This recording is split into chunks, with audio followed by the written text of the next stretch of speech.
نواب of Kala Bagh, اور ادھر تھے عبد المونم خان، اور صدر تھے ان کے اوپر جنرل ایوب خان، اور یہ بڑے ٹھیک ٹھاک طریقے سے انہوں نے یہ سارا نظام چلایا، اور پورے روب داب کے ساتھ 1 یونٹ ظاہری طور پہ تو ایسے لگا کہ بڑا کامیاب ہے، بڑا نظام ہے، ملک میں صنعتیں لگ رہی ہیں، لیکن بیٹا اندر ہی اندر جو کھچڑی پک رہی تھی اس کا پھر کیا نتیجہ نکلا کہ جیسے ہی ایوب خان نے ریزائن دیا 25 مارچ 1969 کو، یا خان نے اقتدار سنبھال کے اس نے مارشاء اللہ لگا دیا، LFO جاری کیا، الیکشن کروایا، اور اس کے بعد جو اندر سے جو ایک لاوا پک رہا تھا وہ باہر نکلا، اور ساری دنیا نے اسے دیکھا کہ وہ علاقہ ہم سے الگ ہو گیا، جسے ہم مشرقی پاکستان کہا کرتے تھے۔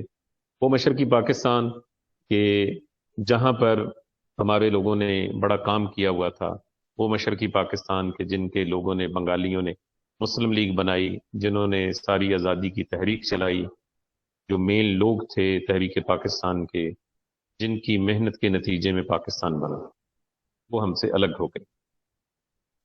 اب اس کے بعد آگے دیکھیے گا کہ وہ آئین بن جاتا ہے، اور پاکستان کے اس وقت جو وزیر اعظم ہے وہ چودھری محمد علی صاحب اسے منظور کرتے ہیں، اور 23 مارچ 1956 کو اسے نافذ کر دیا جاتا ہے، اور یہ پارلیمانی جمہوری طرز کا آئین ہے، 234 اس میں دفعات ہیں۔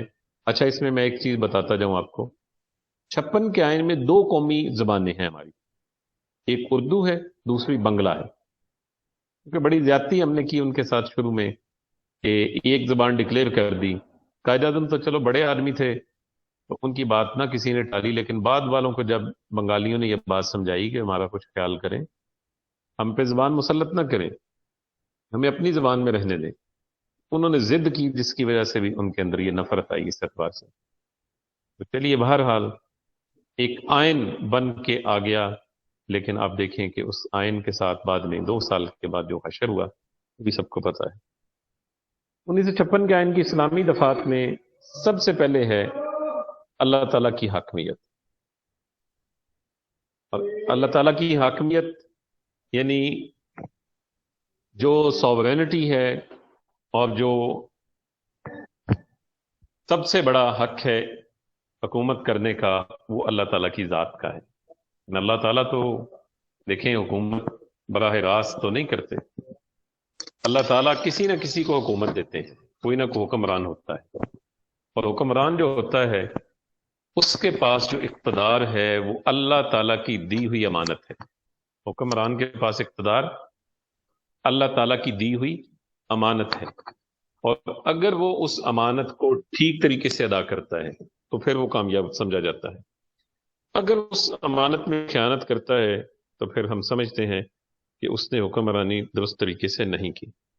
دوسری بات، قانون سازی کی بنیاد طے کر دی گئی یہ اسلامی دفعات میں، یا اسلامک پروویژنز جو ہے کانسٹیٹیوشن 1956 کی، اس کے اندر طے کر دیا گیا کہ قانون سازی کی بنیاد جو ہے وہ قرآن و سنت ہے، قرآن و سنت کی بنیاد کے اوپر یہاں قانون بنے گی، اور کوئی قانون ایسا نہیں بن سکتا کہ جو قرآن و سنت کے خلاف ہو۔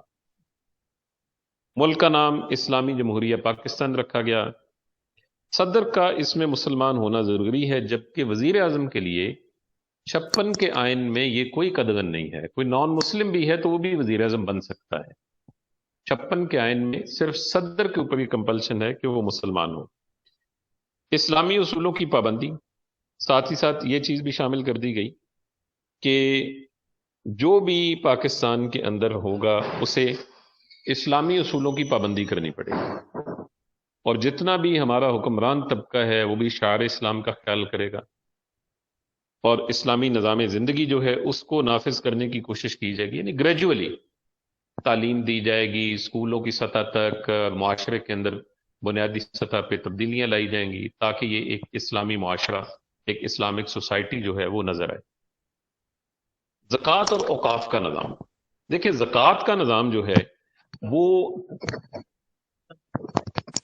زکوٰۃ کا جو نظام ہے وہ اسلامک سسٹم ہے، اور اس میں وہی نظام ہے جو قرآن مجید میں اللہ تعالیٰ نے بیان کیا ہے، احادیث میں بیان کیا گیا ہے، مصارفین زکوٰۃ جو 8 بیان کیے گئے ہیں اس کے اندر جو ہے اوقاف وقف کی جمع ہے، اور اس کا مطلب یہ ہے کہ وہ املاک جو مسلمان مخیر حضرات نے بنا کے وقف کر دی، وہ املاک، اس میں دینی ادارے بھی ہو سکتے ہیں، اس میں مذہبی ادارے جو دربار وغیرہ ہیں وہ بھی اس میں آتے ہیں، خانقاہیں بھی اس میں آتی ہیں، یہ سب کی سب املاک جو ہوتی ہیں، جو وقف کی ہوئی ہوتی ہیں، یہ سب حکومت کی ملکیت ہوتی ہیں۔ آپ نے دیکھا کہ پاکستان میں کئی ادارے وقف ہیں، ہمدرد والوں کی کوئی میڈیسن آپ لیں نا تو آپ دیکھتے ہیں لکھا ہوتا ہے ہمدرد لیبارٹریز، اور بریکٹوں میں لکھا ہوتا ہے وقف، یعنی ہمدرد کی جو جتنی بھی آمدن ہے وہ پاکستان کے لیے وقف ہے۔ حکیم سعید صاحب کی اللہ تعالیٰ انہیں غریق رحمت کرے، شہادت ہے ان کی، شہید کیا گیا ان کو کراچی میں، گورنر بھی رہے تھے سندھ کے۔ حکیم سعید صاحب نے بڑا کام کیا، ان کی کوئی بیٹا نہیں تھا، اولاد نرینہ نہیں تھی، غالباً ایک بیٹی تھی، وہ بھی فوت ہو گئی ان کی زندگی میں۔ تو انہوں نے اپنے جتنے ادارے تھے وہ پاکستان کے لیے انہوں نے وقف کر دی۔ ان کے اور وارث سے ایک بھائی تھا لیکن وہ دلی میں تھا، وہ نہیں آیا، تو حکیم سعید صاحب کی ان کے بعد کوئی اولاد نہیں تھی، انہوں نے اپنے ادارے ہمدرد یونیورسٹی، ہمدرد لیبارٹری سب کے سب وقف کر دیے۔ تو یہ بیٹا ہوتا ہے اوقاف کا نظام، وقف کر دی جاتی ہیں چیزیں۔ کسی نے کوئی بر لبے سڑک، کوئی سبیل کوئی بنا دی، پانی کا کوئی ایسا نظام بنا دیا، یا سرائے بنا دی، یا مسافر خانہ بنا دیا، وقف کر دیا۔ اب جتنی اوقاف کی چیزیں ہیں یہ سب کی سب حکومت کے انڈر آتی ہیں، کیونکہ اس آدمی نے تو بنا کے دے دیا نا، اب اس کا نظام چلانا، انتظام چلانا وہ حکومت کی ذمہ داری میں آتا ہے۔ اب آجی اس کے بعد ہے فلاحی ریاست کا کیا؟ فلاحی ریاست یا ویلفیئر اسٹیٹ کا تصور جو ہے دنیا میں، وہ آپ دیکھیں اسلام نے دیا ہے، اور آج بھی حضرت عمر رضی اللہ تعالیٰ عنہ کا جو ایک نظام ہے، یا حضرت عمر رضی اللہ تعالیٰ عنہ کا جو ایک سسٹم ہے، اس کو آج بھی دنیا میں کاپی کیا جاتا ہے۔ دیکھیں بیٹا، ویلفیئر اسٹیٹ جو ہوتی ہے نا، اس کے 3 بنیادی کام ہوتے ہیں۔ سب سے پہلا کام ہے اس کا کہ اپنے شہریوں کی حفاظت کرنا، کوئی ویلفیئر اسٹیٹ کے اندر کسی کی تذلیل نہیں کر سکتا، پہلا کام۔ دوسرا، اپنے شہریوں کو تعلیم دینا، اور تیسرا ان کے علاج معالجے کا مفت بندوبست کرنا۔ تعلیم اور صحت ویلفیئر اسٹیٹ میں مفت ہوتے ہیں، اور ساتھ ہی ساتھ ان کی سیکیورٹی کا بندوبست کرنا۔ ہاں ایک چیز اور ہے، ان کے لیے بہتر روزگار کے مواقع کو پیدا کرنا، یہ ویلفیئر اسٹیٹ کی ذمہ داری ہوتی ہے۔ اسلامی ملک سے دوستانہ تعلقات، اقلیتوں کے حقوق کا تحفظ، کیونکہ دیکھیں ہمارے ہاں اب جو اقلیتیں ہیں نا، ان کا تصور قرون اولیٰ کی اقلیتوں سے مختلف ہے۔ اس دور میں بھی وہ برابر درجے کے شہری تھے، اب بھی یہ ہے۔ اب وہ جزیے کا کانسیپٹ نہیں ہے، اب یہ ٹیکس دیتے ہیں، کیونکہ شہری ہیں، ایکول درجے کے شہری ہیں، اب یہ ٹیکس پے کرتے ہیں، یہ جاب کر سکتے ہیں، سب کچھ کر سکتے ہیں، ان کے اوپر کوئی قدغن نہیں ہے، اپنی عبادت گاہ بنا سکتے ہیں، اور آزادانہ طور پہ اپنے عقیدے، مسلک، مذہب کے مطابق کی زندگی گزار سکتے ہیں۔ اور وہ بہت ساری ایسی احادیث ملتی ہیں، بلکہ کو بڑا کمپریہنسو خط ہے رسول اللہ صلی اللہ علیہ وسلم کا، جو عیسائیوں کے ساتھ جو معاہدہ ہوا، وہ آج بھی موجود ہے۔ اس کے بعد عدلیہ کی آزادی۔ آزاد عدلیہ کسی بھی ملک کے لیے انتہائی ضروری ہوتی ہے، اور جب عدالتیں آزاد نہ ہوں جب تک، اور آزادانہ طریقے سے ان کو کام نہ کرنے دیا جائے، اور آپ دیکھیں جو مثالیں کسی دور میں ہم دیا کرتے تھے، آپ آج ان جگہوں پہ، یورپ میں، ان ملکوں میں یہ مثالیں دیکھتے ہیں۔ حکمرانوں کے خلاف فیصلے آتے، ہمارے بڑے خلفاء، حضرت عمر کا واقعہ ہے، عدالت میں گئے، پیش ہوئے، فیصلہ ان کے خلاف آیا، منون قبول کر لیا۔ حضرت علی رضی اللہ تعالیٰ عنہ کے خلاف فیصلے آئے، ایک وہ زرہ والا واقعہ بڑا مشہور ہے، خلاف فیصلہ آیا، آپ نے اسے منون قبول کر لیا۔ اسی طرح نسلی اور صوبائی تعصبات جو ہیں ان کی حوصلہ شکنی، 1956 کے آئین میں نسلی، صوبائی اور علاقائی تعصبات سے منع کیا گیا ہے۔ دیکھیں بیٹا، تعصب یا پریجوڈس جو ہے نا، وہ بڑی خطرناک چیز ہے۔ یہ جہاں کہیں بھی پریجوڈس آیا ہے، جہاں کہیں بھی ایسے معاملات آئے ہیں، وہاں پر کیا ہوا ہے آخر میں جا کے؟ نفرتیں پھیلی ہیں، تباہی ہوئی ہے۔ آج ہمارے ہاں یہ بہت بڑا مسئلہ ہے۔ وہ ویسے میں بات کوٹ کرتا ہوں، آپ میچور لوگ ہیں، میں کیونکہ عام طور پہ طلبہ کے سامنے نہیں کرتا، آپ قانون کے طالب علم ہیں۔ مولانا ابوالکلام آزاد کی جو تقریر ہے نا، جو انہوں نے شاہی مسجد میں کی تھی دلی میں، آپ ذرا اس کو سن کے دیکھ لیں، اس نے بالکل صحیح کہا تھا۔ اس نے کہا تھا کہ پاکستان بن رہا ہے اسلام کے نام پر. اس نے کہا تھا کہ یہ تقسیم جو آپ کر رہے ہیں ٹھیک ہے، لیکن آپ دیکھیے گا جب آپ واپس چلے جائیں گے اپنے ملک میں، آپ پاکستان بنا لیں گے، تو وہاں ایک عرصے کے بعد پھر قوم پرستی کی تحریک چلے. اور ہم نے دیکھا، یہ تاریخ گواہ ہے، سندھی پنجابی کا جھگڑا ہوا. اس نے کہا پھر لسانی بنیادوں کے اوپر، نسلی بنیادوں کے اوپر تم لڑو گے. آج لڑ رہے ہیں ہم نسلی بنیادوں پہ، لسانی بنیادوں پہ. کتنا پریجوڈس ہے ہمارے ہاں. تو ذات برادری کا بھی بڑا جو ہے ایک تعصب ہے. آپ دیکھ لیں، ہماری دوستیوں کی بنیاد بھی یہ ہے کہ اپنی برادری کا بندہ ہے، چلو یار اس سے دوستی لگا. یہ سب کچھ فیور بھی کی جاتی ہے کہ اپنی برادری کا ہے. الیکشن ہو، سوشل معاملات ہوں، جو بھی ہو، اس کے اندر جو ہے یہ اسکولوں کالجوں کے اندر میں نے دیکھا ہے، کالجز کے اندر، یونیورسٹیوں میں بچے جو ہیں وہ دیکھتے ہیں کہ یار یہ اپنی برادری کا بندہ ہے، دوستیاں لگاتے ہیں. تو پریجوڈس جو ہے نا کسی بھی لیول پہ ہو، وہ درست نہیں ہے. ناخواندگی کا خاتمہ، قرآن مجید کی لازمی تعلیم. اچھا، اس وقت اسلامی نظریاتی کونسل نہیں تھی، ادارہ بنایا گیا تحقیقات اسلامی. ادارہ تحقیقات اسلامی بنایا گیا اس وقت. اور دیکھیں، اس میں کوشش کی گئی کہ ملک کو ویلفیئر اسٹیٹ بنایا جائے. سود کا خاتمہ. جب کبھی بھی یہ پڑھتے ہیں ہم یا پڑھاتے ہیں بچوں کو، تو ایک چیز کا احساس ضرور ہوتا ہے کہ ہم پچھلے 70 سال سے یہ بات کر رہے ہیں کہ سود ختم ہونا چاہیے، سود ختم ہونا چاہیے، لیکن ہم اس کے لیے ابھی تک کوئی خاطر خواہ اقدامات نہیں کر سکے. اس کے بعد کیا ہوا جی اس آئین کے ساتھ؟ اس آئین کے ساتھ یہ ہوا کہ 1956 کا آئین جو ہے، جو پہلے بڑی مدت کے بعد بنا تھا اور کافی دیر اس کے اندر ہو گئی تھی، اس کو ایبروگیٹ کر دیا گیا. اور ایوب خان نے صرف چند چیزوں کی بنیاد پہ، کوئی ایسی بات نہیں تھی کسی بھی قسم کی، کہ یہ حالات جو ہیں وہ بڑے مشکل ہیں، ملک جو ہے مشکل معاملات سے گزر رہا ہے. 8 اکتوبر 1958 کو آئین منسوخ کر کے ملک میں مارشل لا لگا. اور دیکھیں بیٹا، ایک بات میری یاد رکھیے گا کہ جب کبھی بھی دنیا میں اس طرح کے ایکشن لیے جاتے ہیں نا، اس سے پہلے جواز بنایا جاتا ہے. بیٹا بلا جواز تو دنیا میں کوئی کام نہیں ہوتا. بات طے ہے.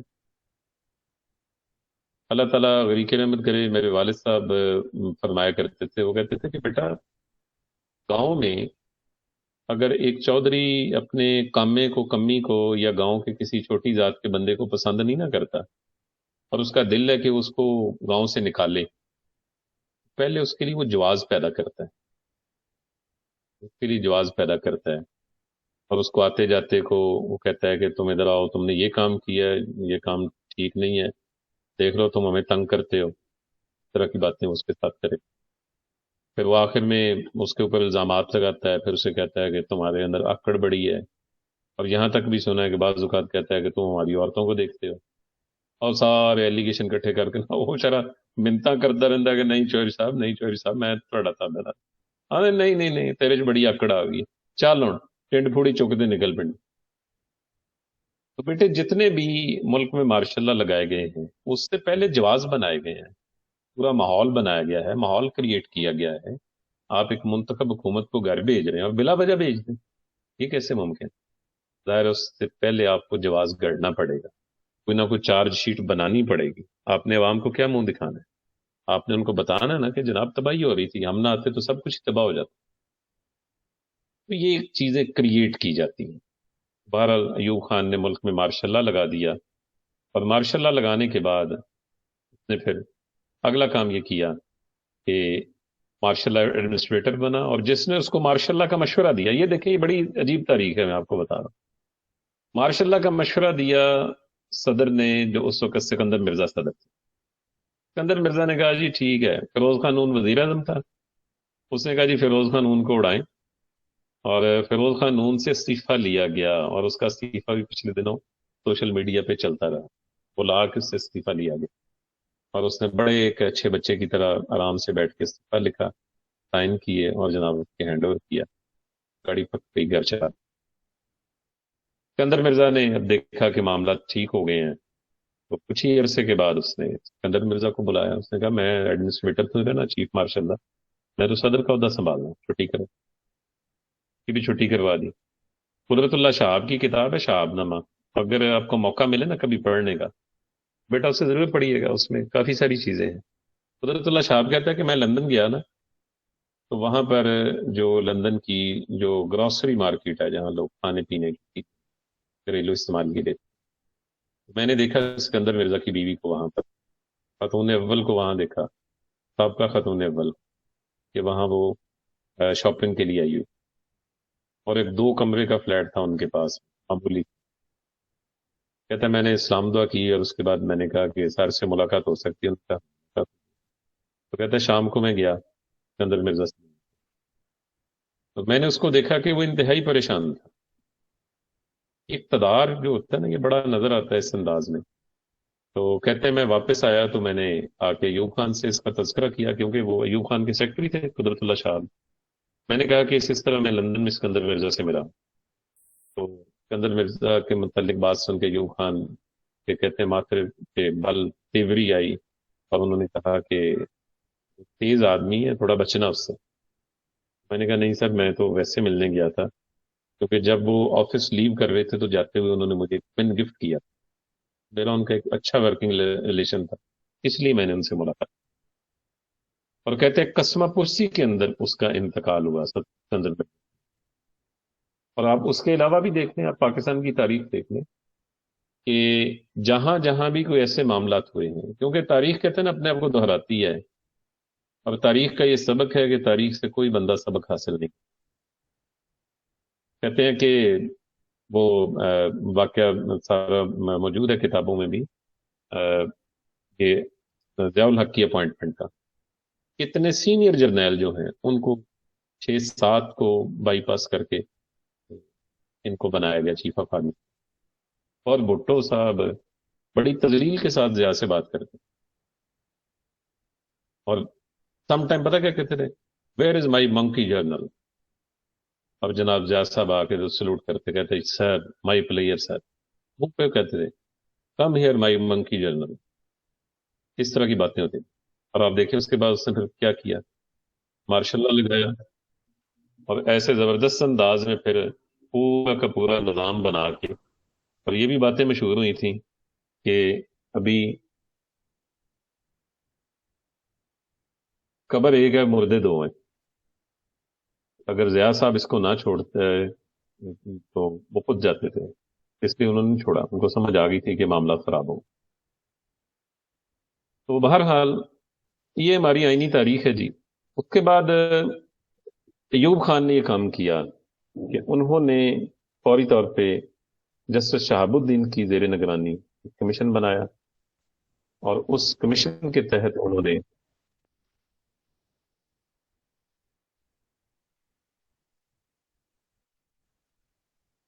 جی بیٹا، اچھا چلیں میں پھر آگے بات کرتا ہوں، کوئی سوال بیٹا آپ کے ذہن میں ہوگا مجھ سے پوچھیں جی۔ سر ہم نے یہاں پہ دیکھا ہے کہ یہ جو ہمارا فرسٹ کانسٹیٹیوشن تھا جی بیٹا 1956، سر اس میں عربی کی تعلیم وہ بھی لازمی قرار دے دی گئی تھی، اسلامیات کی تعلیم، اور سود کا خاتمہ، اور عدلیہ آزاد ہوگی۔ تو سر اس کی انفورسمنٹ سر ابھی تک نہیں ہوئی۔ اس کے بعد کانسٹیٹیوشن تو خیر وہ ختم ہو گیا، بعد میں نیو بھی آ گیا، لیکن اسی کے انڈر ہی وہ بھی بنے تھے جو بھی کانسٹیٹیوشن 1962 کا اور 1973 میں جو بنے۔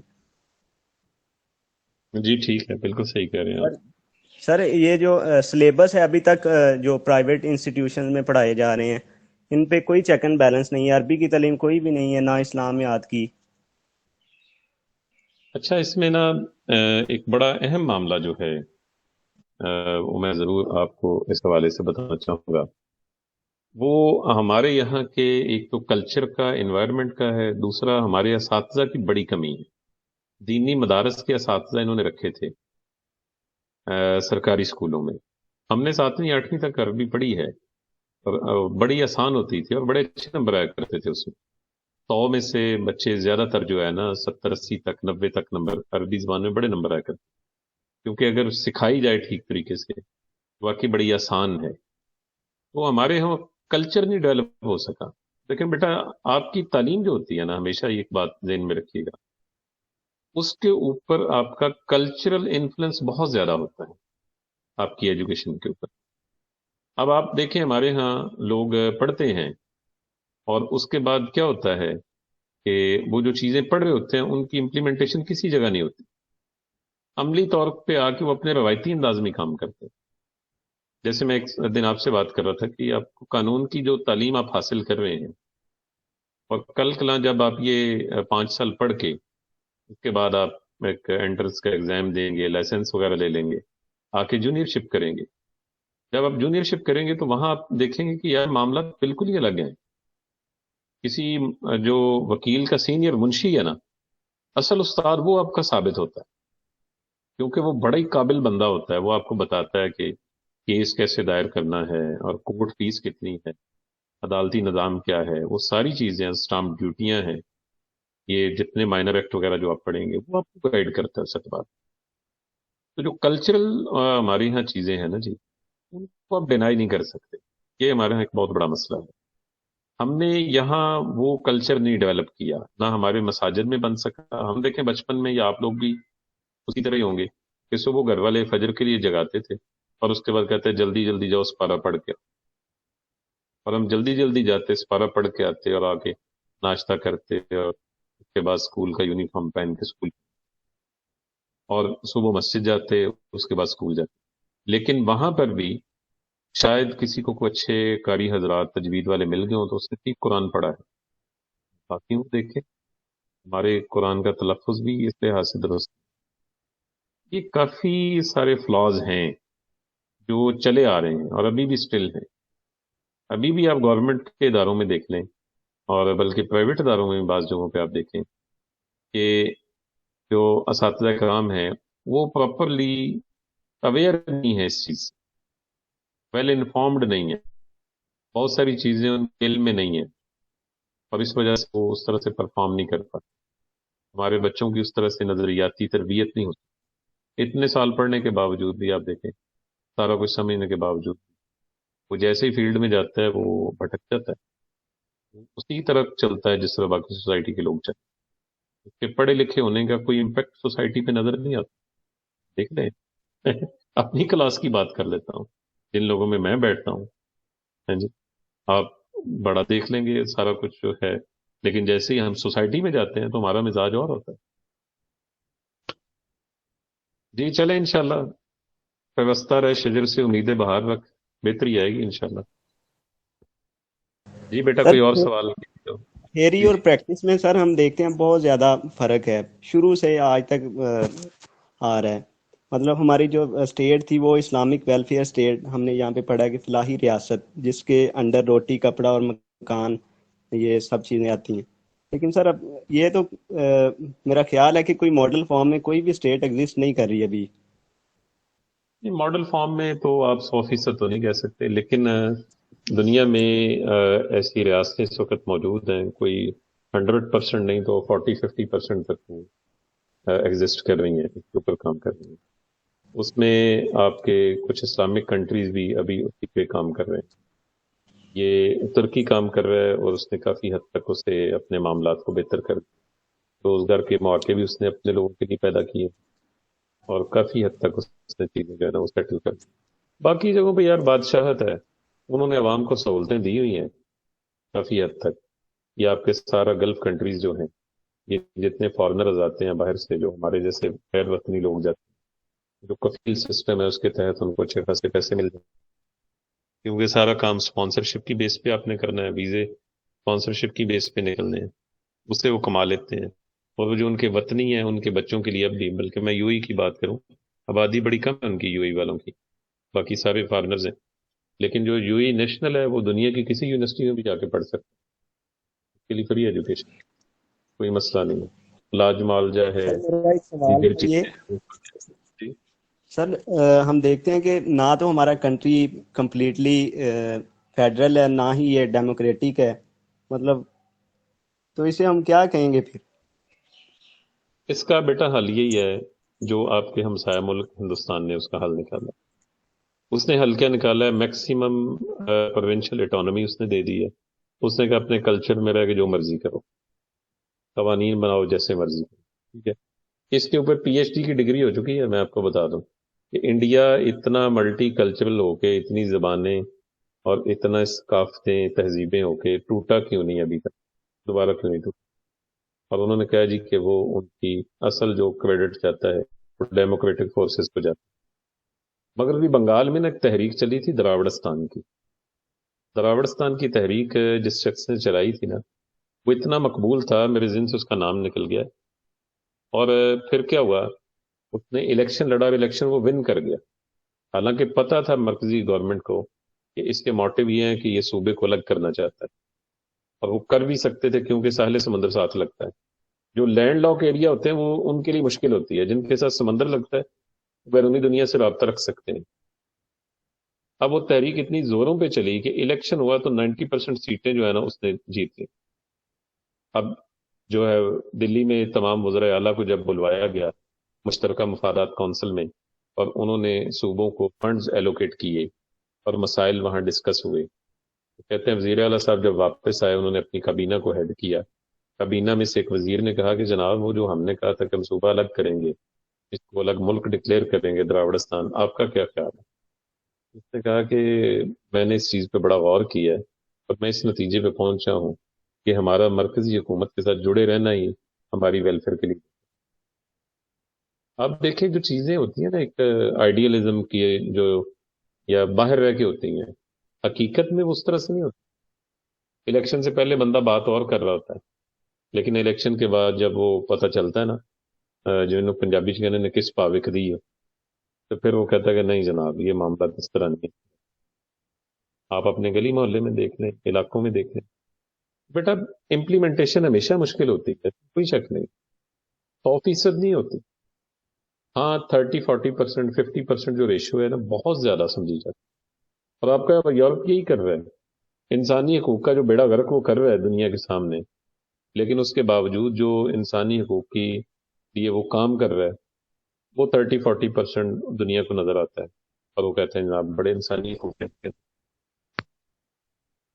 ابھی بھی آپ دیکھ لیں، آپ کے سامنے ہے جتنے اسکالرشپ وہ دے رہے ہیں، جتنا دنیا کے اندر جو جہاں جہاں قحط ہے اور دیگر چیزیں ہیں، مین فنڈنگ کون کر رہا ہے؟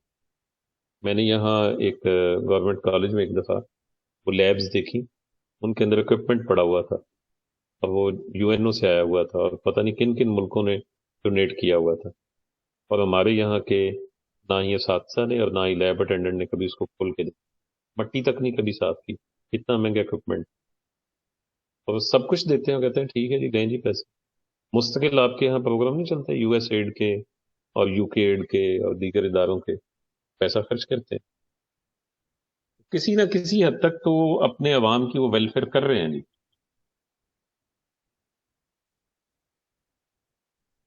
اچھا جی، بس کافی اتنا ہی، ٹائم کافی یس بڑا ہوا ابھی، 12 منٹ ہیں ابھی. سر، ایک کوشچن تھا سکندر مرزا کے حوالے سے جی جی کریں. کہ ان کی وفات کے بعد کہتے ہیں پاکستان نے ان کی باڈی تسلیم نہیں کی تھی، جس کی وجہ سے وہ ایران میں کے شہر تہران میں دفن ہوئے. تو اس کی کیا کوئی خاص وجہ جی کیا تھی؟ جی میں آپ کو بتاتا ہوں. پتہ کیا تھا، میں اس کے حوالے سے جو بات سنی ہے، پاکستان تو خیر اس وقت ایگزسٹ ہی نہیں کرتا تھا سکندر اعظم کے دور میں. یا سکندر مرزا کی بات تو نہیں آپ کر رہے؟ جی سر، سکندر مرزا کی بات کر رہا ہوں، پریزیڈنٹ آف پاکستان.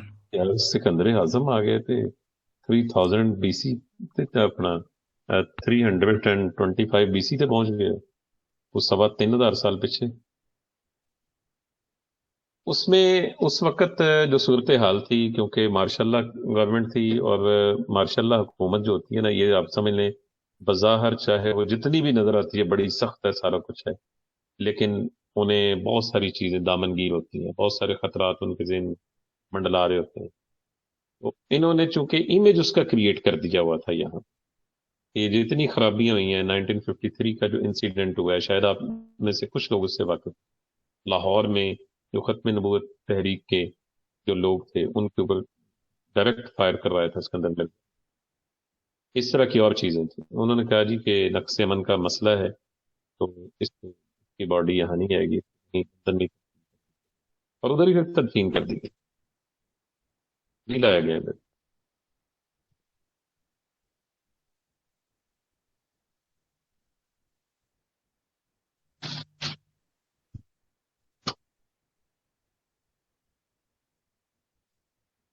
جی بیٹا چلیں پھر، ٹھیک ہے، وش یو بیسٹ آف لک، اللہ تعالیٰ آپ کا حامی و ناصر ہو۔ وہ منڈے کو پھر آپ سے ملاقات ہوگی۔ ہاں وہ میں نے آپ کو بتانا تھا کہ وہ میں نے جو ہے پریزنٹیشن کوئی آج سے 6 سال پہلے دی تھی ڈھاکہ فال کے اوپر، بڑی ایک کمپریہنسو پریزنٹیشن ہے وہ انشاءاللہ میں آپ کے ساتھ امید ہے کہ منڈے کو آپ کو پڑھاؤں گا، اس میں سے بڑی انفارمیٹیو ہے آپ کے لیے۔ پہلے یہ اس کو مکمل کر لیں، یہ منڈے کو یا ٹیوزڈے کو انشاءاللہ ہم کر دیں۔